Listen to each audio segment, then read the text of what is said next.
Bien, bonjour à tous. Donc, on se retrouve maintenant pour la deuxième partie du cours sur l'héraldique, dans lequel je voudrais commencer maintenant à vous expliquer comment, en fait, on décrit un blason, des armoiries, des armes. Tous ces mots sont en gros équivalents. Bon, dans un premier temps, je voudrais vous expliquer que c'est là tout l'enjeu du basculement, en gros, entre les armoiries qui apparaissent sur les boucliers et l'héraldique en tant que science.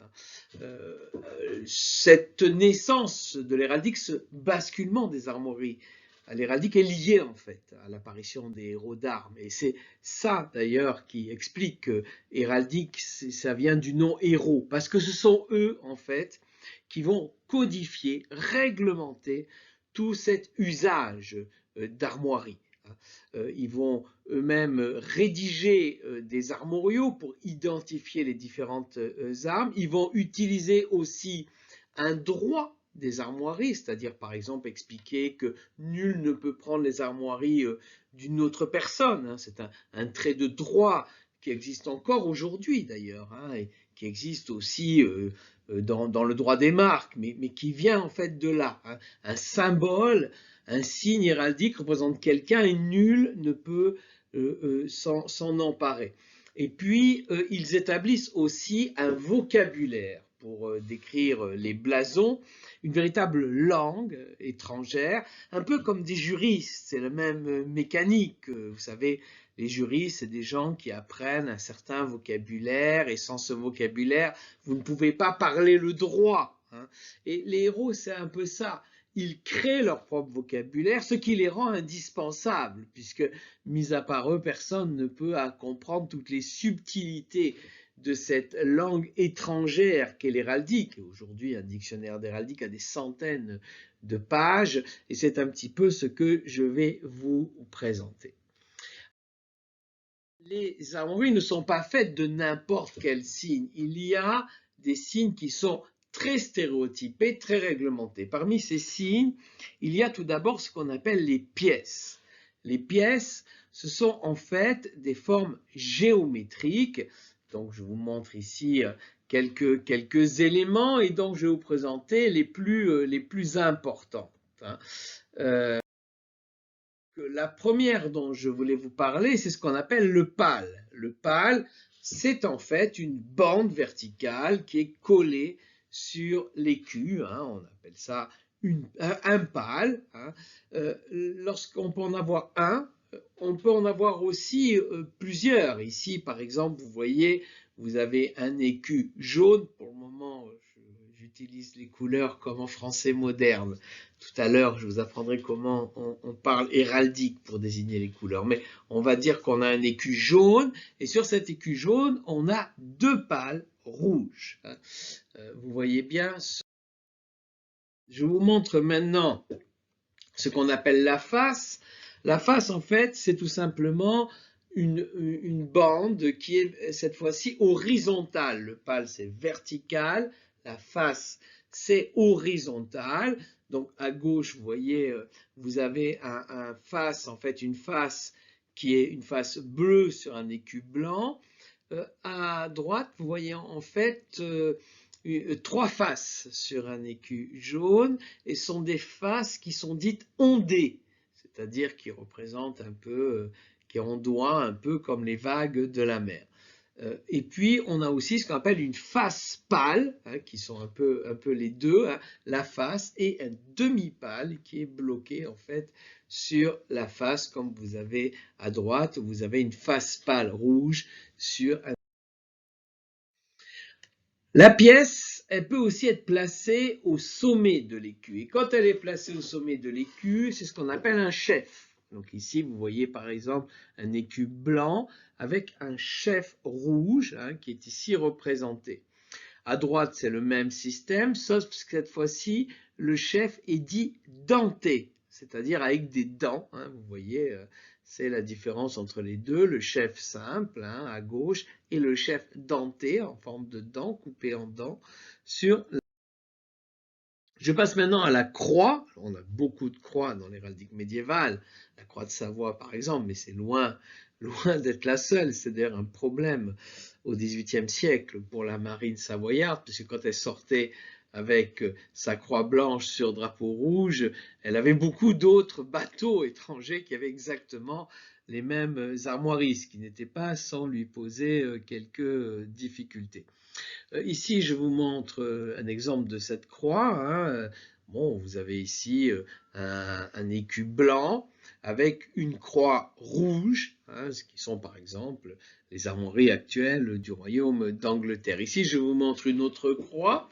Alors, cette croix est un peu différente au sens où elle est tréflée. Ce sont par exemple les armoiries de l'abbaye de Saint-Maurice, hein, qui est en fait un écu rouge sur lequel on a une croix blanche tréflée. Et puis je vous montre ici une croix potencée, hein, que vous avez ici, hein, c'est-à-dire en fait où les bouts de la croix sont en potence, hein, d'où le terme de croix potencée. Hein. Ici c'est jaune et vous avez en fait une croix noire potencée sur cet écu. Nous passons maintenant au chevron. Alors le chevron, en fait, c'est cette forme-là, hein, que vous trouvez. Ici, on a un chevron jaune sur un écu rouge. Ce chevron, il a une histoire puisqu'il a été pris par Citroën comme emblème de sa voiture. Alors, en fait, Citroën a pris un double chevron, hein, et cette marque aux deux chevrons, hein, qui existe encore aujourd'hui. Alors, elle peut avoir des formes très différentes. En héraldique, ça n'a pas d'importance. Hein.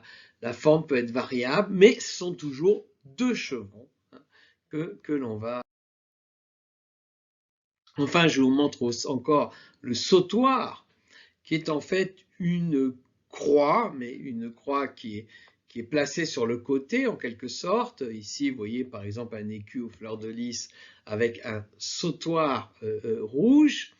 Ici, je vous montre ce qui est sans doute le sautoir le plus célèbre, hein, qui est donc un sautoir blanc sur un fond bleu, et c'est le drapeau encore aujourd'hui de.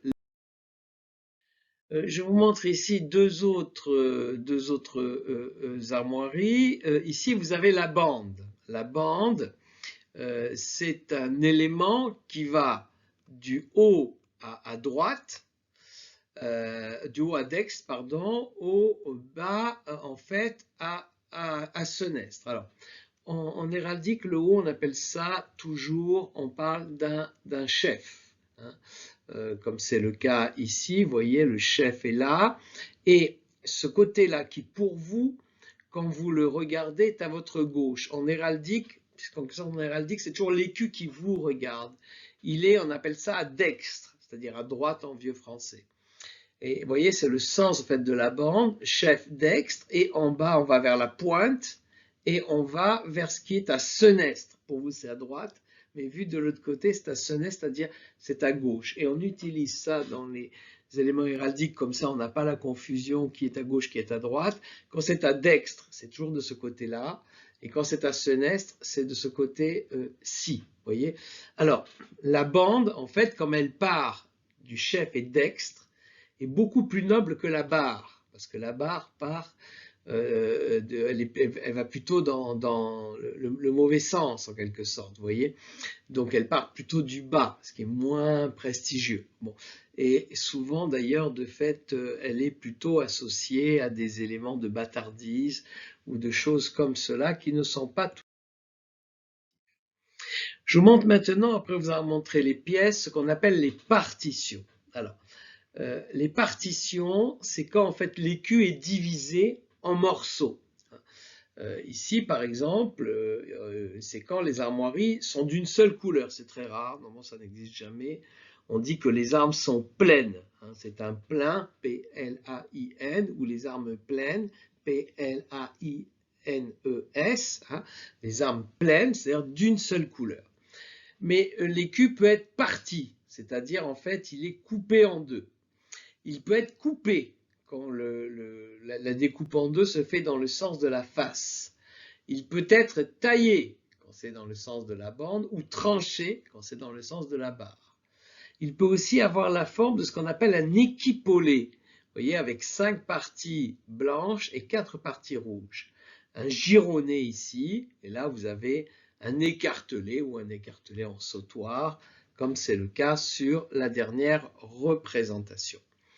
Je vous dis une petite chose sur ces partitions. La partition la plus ancienne, c'est le parti, avec deux côtés. Par exemple, les femmes l'utilisaient pour mettre d'un côté les armes de leur père, de l'autre côté les armes de leur mari. Ça posait très vite un problème parce que se pose la question, est-ce que je suis plus la fille de mon père ou est-ce que je suis plus la fille de mon mari? C'est une question classique dans l'histoire de la culture occidentale, qu'on retrouve d'ailleurs aussi avec le nom. Est-ce que je porte? Les noms sont toujours des noms d'hommes en fait.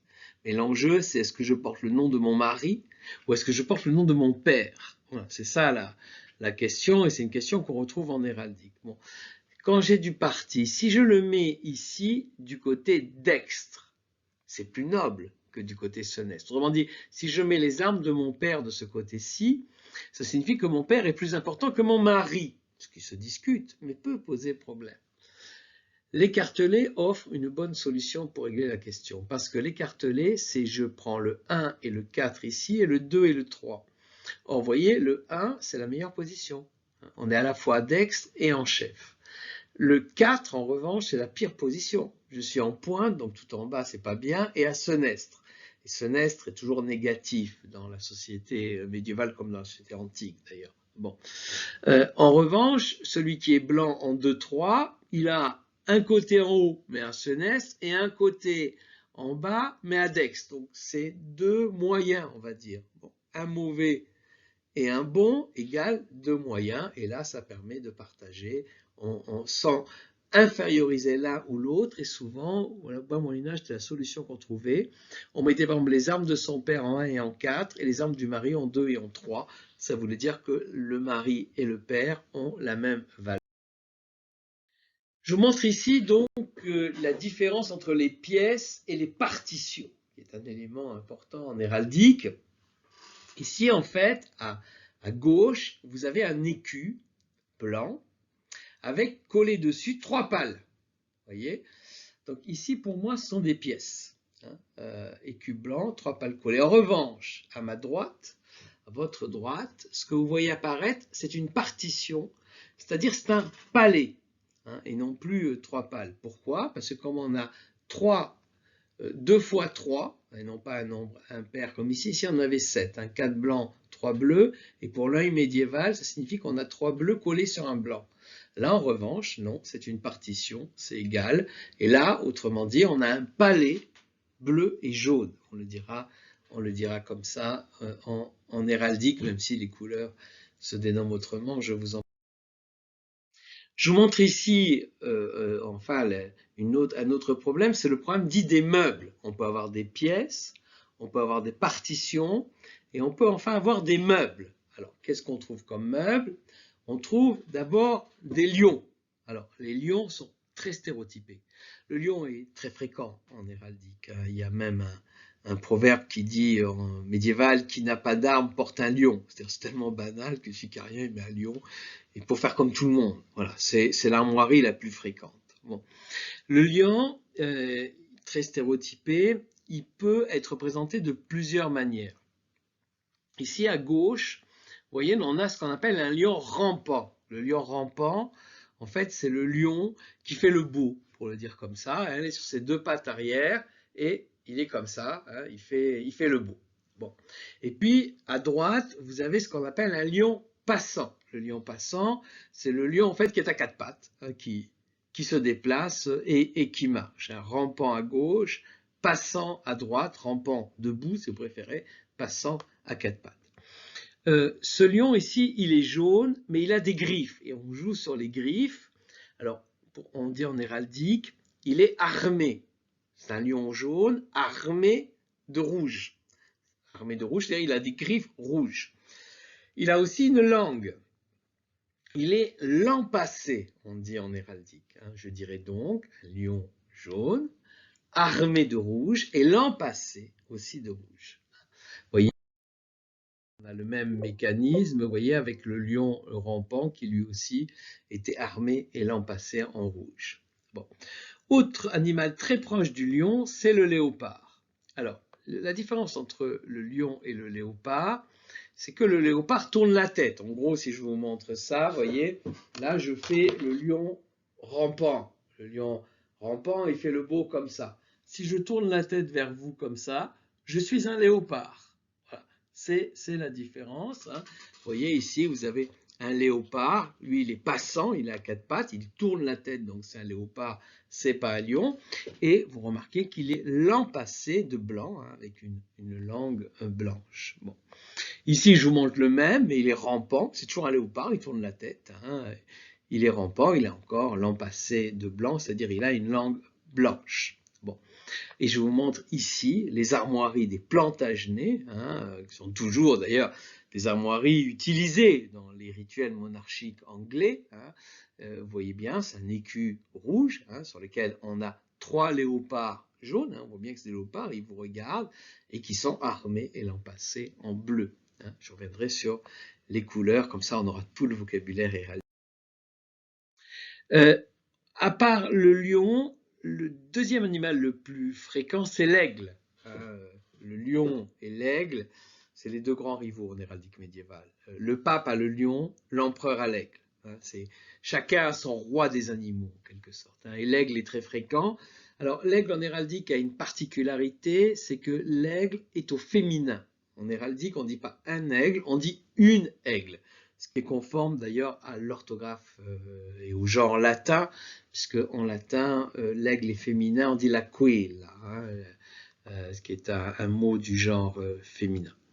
Alors, l'aigle peut être essorante, hein, comme c'est le cas ici, hein, où elle lève ses ailes. Elle peut être aussi éployée, où là, en revanche, on voit l'aigle dans toute son amplitude, hein. Voilà, là, vous avez une aigle rouge essorante, et au milieu, une aigle, en revanche, bleue, éployée, alors qui, elle aussi, va être armée, hein, et avec des griffes, mais aussi béquée, hein, puisqu'elle a un bec en plus. Vous voyez, elle est à la fois membrée, béquée en jaune, et puis elle est lampassée, elle aussi, en rouge. Ici, vous repérez une troisième type d'aigle, c'est l'aigle dite bicéphale, c'est-à-dire l'aigle à deux têtes, qui est une aigle fréquente, en particulier dans le monde byzantin, représente en général l'empereur byzantin, comme sous la forme d'une aigle bicéphale, hein. On peut voir cette représentation aussi dans le monde occidental. Vous voyez ici, vous avez une aigle bicéphale qui est éployée, hein. Cet aigle est béqué et lampassé et membré d'ailleurs aussi en rouge. Je poursuis, je vous montre quelques autres meubles qui sont des meubles particulier, un peu emblématique. Donc ici, vous avez, vous voyez, les armoiries des Baux. Les armoiries des Baux sont très connues parce que les Baux, qui est une grande famille provençale, hein, c'est une famille de la très haute noblesse provençale, avec encore aujourd'hui un château très spectaculaire qu'on peut visiter. Les Baux ont un écu rouge avec une étoile à 12 raies. Et ils prétendent qu'ils ont cette étoile parce qu'ils descendent des rois mages, et en particulier de Balthazar, qui, après être allé, en suivant son étoile, voir le Christ, aurait poursuivi son itinéraire et serait arrivé jusqu'au Baux, où il aurait épousé une fille, et de là serait sortie la dynastie des seigneurs des Baux. Vous n'êtes pas obligé de le croire, mais c'est la légende qu'ils ont développée à partir du fait qu'ils avaient cette étoile riche et brillante, et dans laquelle ils voyaient l'étoile des bergers, c'est-à-dire en fait l'étoile des rois mages, qui indiquait aux rois mages le lieu où était né le Christ. Bon. Ici, je vous montre un autre élément intéressant. On trouve ça souvent aussi dans l'héraldique. C'est un peu une héraldique atypique, c'est l'héraldique de la ville d'Oxford, hein, ce sont les armoiries de la ville d'Oxford. Alors, Ox, en anglais, c'est un bœuf, hein, bon, et Ford, en fait, c'est un gué, hein. Et la ville d'Oxford, en fait, c'est le gué du bœuf, hein, c'est-à-dire, originellement, c'est là où on passait la rivière, et c'est où les troupeaux passaient la rivière, et c'est là, en fait, où s'est construit après Oxford, hein, d'où la représentation symbolique d'Oxford, hein, sous la forme en fait d'un bœuf qui traverse le gué ici de la rivière. Ici, je vous montre une autre armoirie qui est une armoirie près de chez moi. Moi, je suis niçois. Et ici, c'est l'armoirie d'un petit village d'un pays niçois qui s'appelle Coarraze. Bon, pour comprendre ça, il faut connaître un peu le provençal, hein. Coa, c'est en provençal l'équivalent de cauda en latin, c'est-à-dire la queue. Et rase, ça veut dire qu'elle est rasée, qu'elle est coupée. Voilà. Et donc, comme c'est celui qui a la queue coupée, la coa rase, le village, en fait, c'est représenté sous la forme d'un lézard auquel on tranche la queue. Bon, voilà, c'est ce que, en gros, je voulais vous dire dans cette deuxième partie où on a donc fait les pièces, les partitions, les meubles. Nous allons maintenant poursuivre vers les couleurs dans une troisième séquence.